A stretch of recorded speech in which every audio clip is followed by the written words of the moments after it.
presidential or you have political power or whatever else. Those people are the keepers of knowledge and not other people. Yes, but there's a problem with this, which is that experience is epistemic, meaning living a life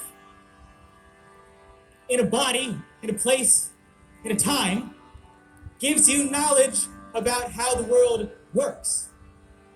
Experience is epistemic. Being alive teaches you something. What we don't often have is the capacity to translate that knowledge that we have on our own terms into something which can be shared with somebody else, which can be intelligible to other people. And that means it is all of our duty, all of us, those of us who have voices that are too often not heard, and I speak now in particular to you young people, and those people who don't feel like you know how to say the thing that you know that you have to say. It is our duty now as individual people to cultivate the capacity creatively to transfer all of this experiential knowledge into some form which can be translated for and then given to somebody else. And if all of us do that together, it no longer becomes possible for those people with political power to pretend as though these experiences are not real, as though this knowledge is invalid.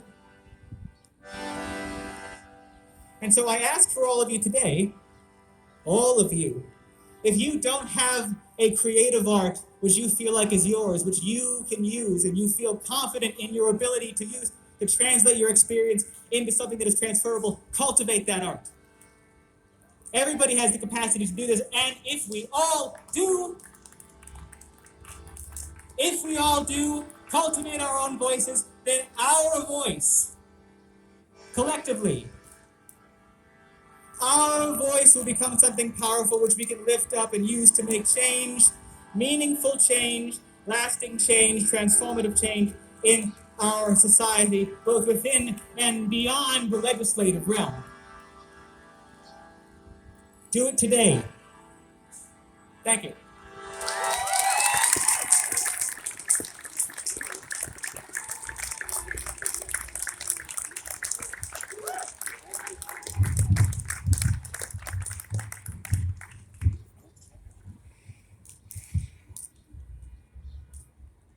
Thank you, James. That was amazing.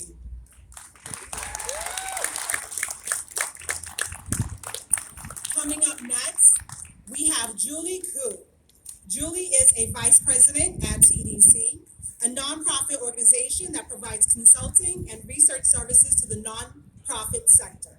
Her practice includes a focus on strategic planning for Black, Indigenous, people of color, arts organizations. Prior to TDC, Julie was the managing editor at Kaya Press, a publisher of Asian diasporic literature.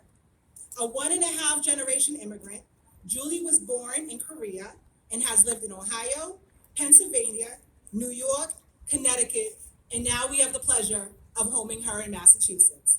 Julie Koo.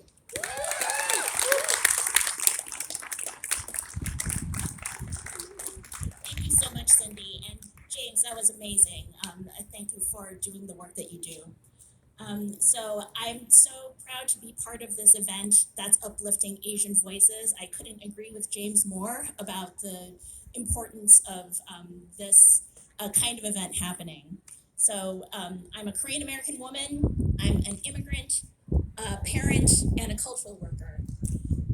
One of my important roles is to be on the board of Kaya Press, an Asian American publishing house. Kaya's mission is to spotlight the multiplicity of voices in the Asian diaspora. So why do we do this work? It's because dominant narratives are blaring around us every day. As Asian Americans, we have to contend with damaging stereotypes and the threat of violence. Stereotypes like the sexualizing and exoticizing of Asian women, the model minority myth that pits us against other BIPOC communities, the perpetual foreigner syndrome that constantly reminds us that no matter how long we've lived here, that some people will never let us call this country home.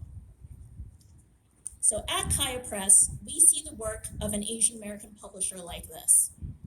We tell the beautiful stories of our real experience. Stories that show that dominant narratives are false. Stories that help us see our struggles, our triumphs, ourselves, and mark a path forward to a better world where our voices can be heard unobscured. Kaya publishes the work of a Los Angeles-based Japanese-American poet, Seshu Foster, who explains the need for this work better than I can in a poem, which I'll read to you now. Postcards written with ocotillo and yucca. Gentrification of your face inside your sleep. Privatization of identity, corners, and intimations. Wars on the nerve, colors, breathing. Postcard poems of early and late notes, mucilage, American loneliness. Postcard poems of slopes, films of dust and crows, Incarceration Nation, Wish You Were Here postcards, 35 cents emerge from gentrified pants. You can't live like this. Postcards sent into the future. You can't live here now. You must live in the future, in the city of the future. Please help Quincy for Transformative Change build the city of the future and sign their petition for the Department of Social Justice and Equity. You can see information about it right there. Thank you so much.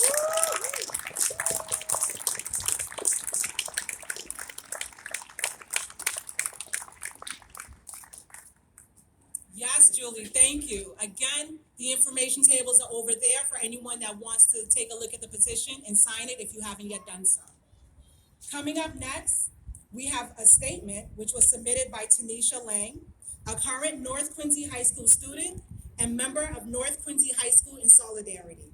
It will be read by Quincy local Winnie Gong.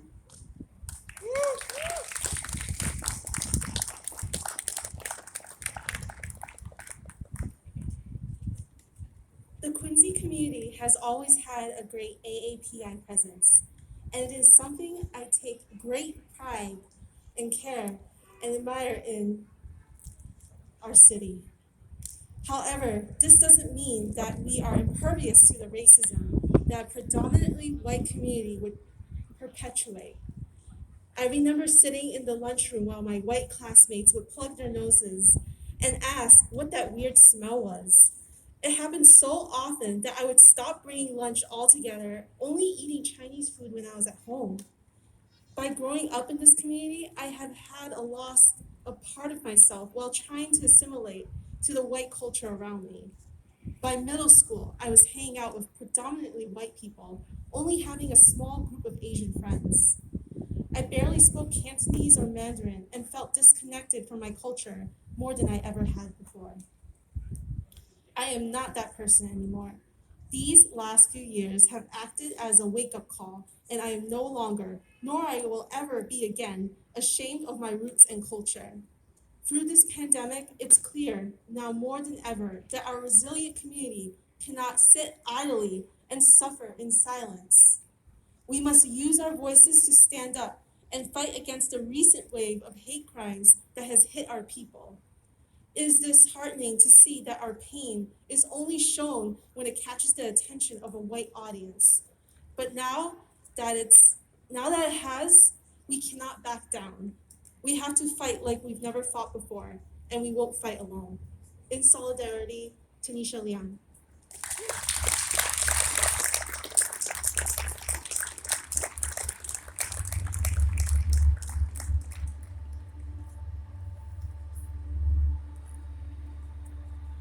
Coming up next, we have Maureen Butt, is an attorney living in Wakefield, Massachusetts.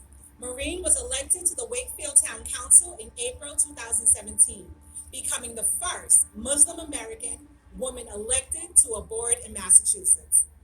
Councilor Butt was re-elected in June 2020.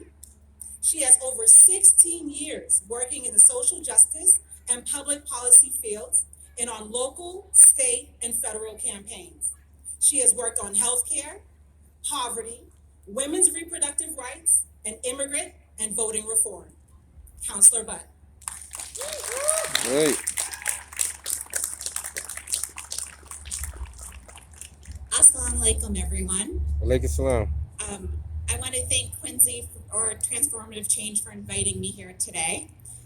And I also just want to thank all of you for being here on this beautiful day. I know we were all exhausted and fatigued, but I also know that you all have the desire to change the world for the better, starting in our own communities, and so that's why you're here. I also just want to thank everyone for affording me a moment of personal privilege for sharing my experience as an American Muslim woman and a child of Pakistani immigrants. As mentioned, I'm a Wakefield Town Councilor. I live 24 miles from here. Many of you might be wondering why I was invited and how I'm a part of the Quincy community. Well, I spent almost every Sunday of my childhood in Quincy. 1.5 miles from Quincy City Hall is the oldest mosque in New England. Built in 1964, the mosque was started by a Lebanese Muslim family. Many of them worked at the Navy shipyard. And my family, who were Muslim, would travel every week to that center. My parents were active in creating a community for all American Muslims who traveled there. What I loved about growing up in that mosque is that it was a safe space to socialize and be ourselves.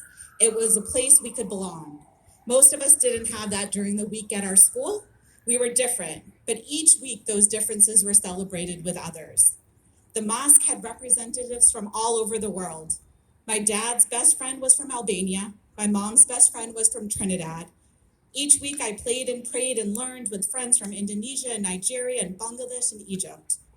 The halls would be filled with so many languages and diverse outfits and so many different cultural traditions. And my favorite memory to this day is the international food that was served. The food was truly international and served by the aunties and uncles. Regardless of where they were from, they were our aunties and uncles. And there was the respect and admiration for all those aunties and uncles. A year ago, when we first started hearing about the xenophobic and racist language being used to blame people for a global pandemic, we were all scared. Most of us who do social justice work knew how problematic this language was and how harmful it would become. When the murders happened in Georgia, most of us were shocked, but we were also hurt and angry and scared. We knew that the rhetoric would lead to this. Each time I hear about a victim of anti-Asian attack, I think that's an auntie, that's an uncle. My heart breaks. I don't know them, but I know their struggle.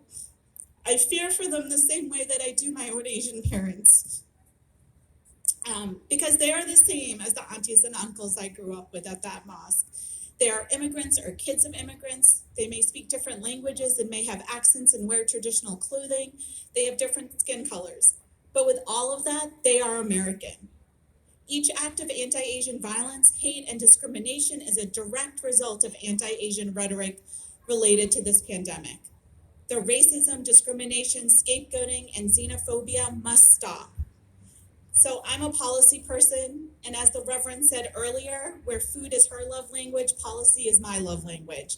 And for me, I try to give solutions and action plans. So today I'm asking all of you for 3 things. There was a young person here earlier today who had a sign that said, "This one fights back." I love that sign. So I'm asking all of you to fight back today. First, please speak up. Join the AAPI community in condemning and denouncing anti-Asian bigotry and violence. We must not be silenced and will remain steadfast in opposing anti-Asian sentiments. Second, as an elected, not shocking, I'm going to ask you to vote. The way to make systematic change is to become a part of the government. Government works best when it looks like those who it represents. So run for office, support candidates of color. We must all be active participants in democracy and demand change. To dismantle white supremacy, we have to demand that change. Demand it. And third, be deliberative in building community. I hope everyone leaves here today trying to build that community that I experienced at that mosque 1.5 miles away. When the South Asian and the Muslim community were attacked after 9/11, you stood alongside us. Today, I vow that we will stand alongside you. And we have all stood alongside our brothers and sisters in the Black Lives Matters movement. I ask that you denounce racism and bigotry toward the AAPI community and commit to the broader anti-racist movement. As an American Muslim, kid of Pakistani immigrants, and an elected official, I pledge to stand with my entire AAP community. Thank you. All right.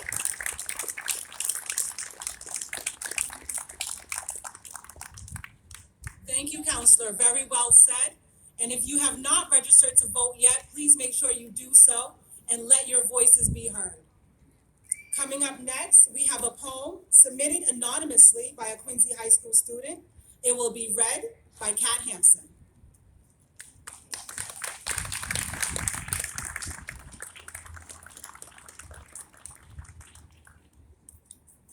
This poem is called Underwater and Overwhelmed.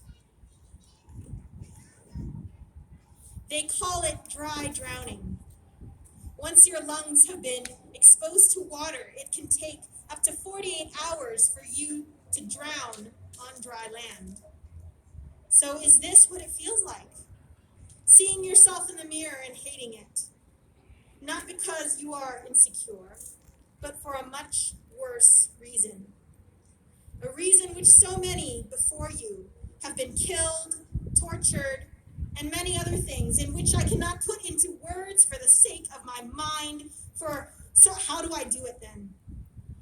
How do I get over looking at myself in the mirror every day, knowing that there are people out there looking exactly like me, struggling?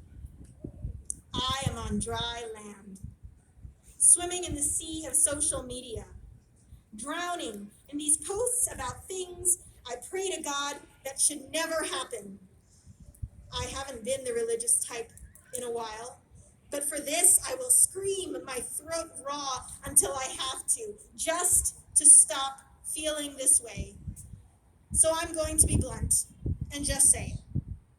There are people out in the world suffering because they are the same gender as me.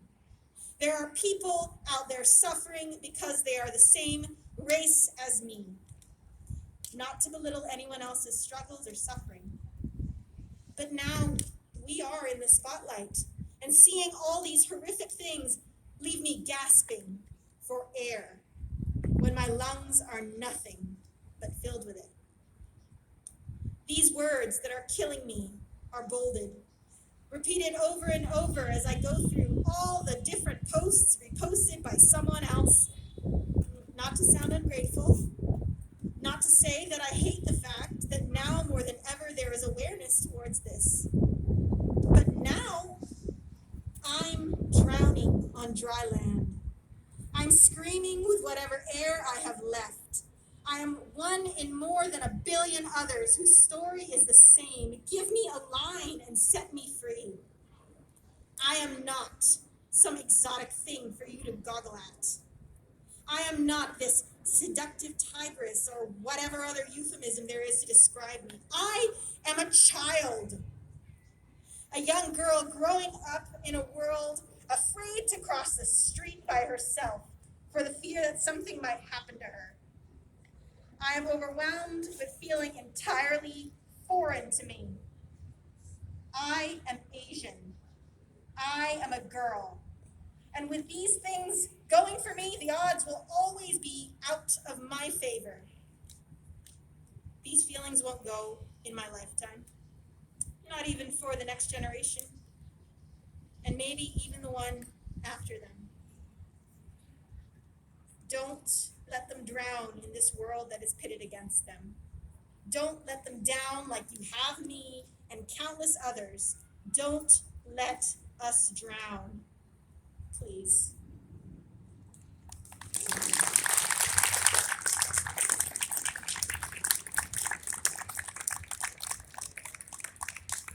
Let's give it up one more time for all of our speakers today.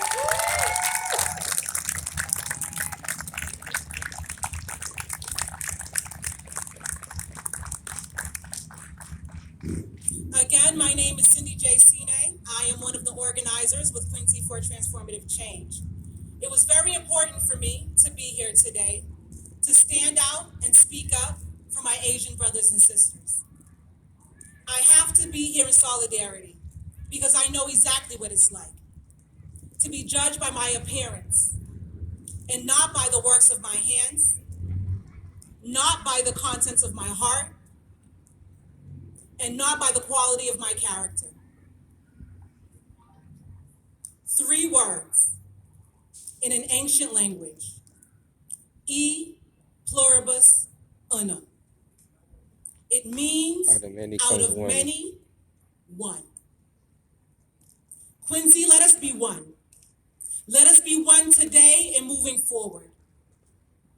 It is important that every resident be seen and be heard, is served. We come here today to ask you to demand that our city leaders immediately fund and create the Department of Social Justice and Equity.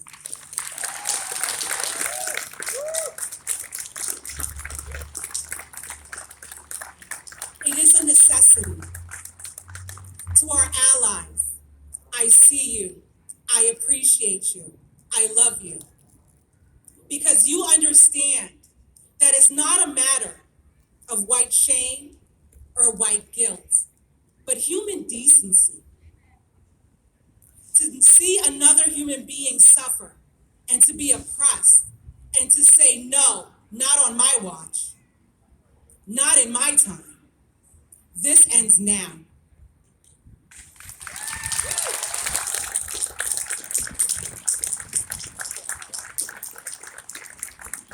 Know that the uplifting of my voice is not the silencing of yours.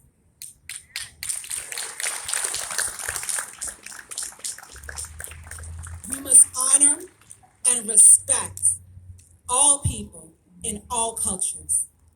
Quincy is so diverse, and there is beauty in that. E pluribus unum.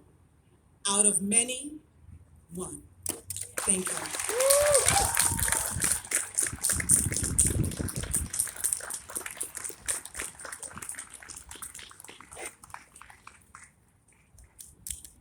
Thank you so much, everyone, for coming. As part of the Arts and Culture group, we have petitions over on the table over there. If you are a Quincy resident and want to come sign. And also we have postcards that we've created for No Hate in Quincy. And we want these postcards flooding our city councilors and the mayor of the city to demand change and to demand the creation of the Department for Social Justice and Equity, which has already been voted on by the city council and is just waiting on the mayor to push through. So please, if you are a Quincy resident or if you know anybody at Quincy, please share this information. We are Quincy for Transformative Change, and we have some information over there as well. Thank you all.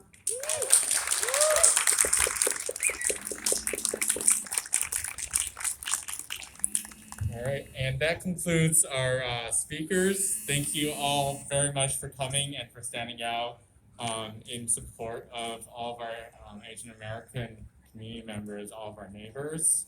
I urge you, of course, to sign the petition to let your counselors know that you want structural change, real meaningful change from the city, not just kind words after all this time.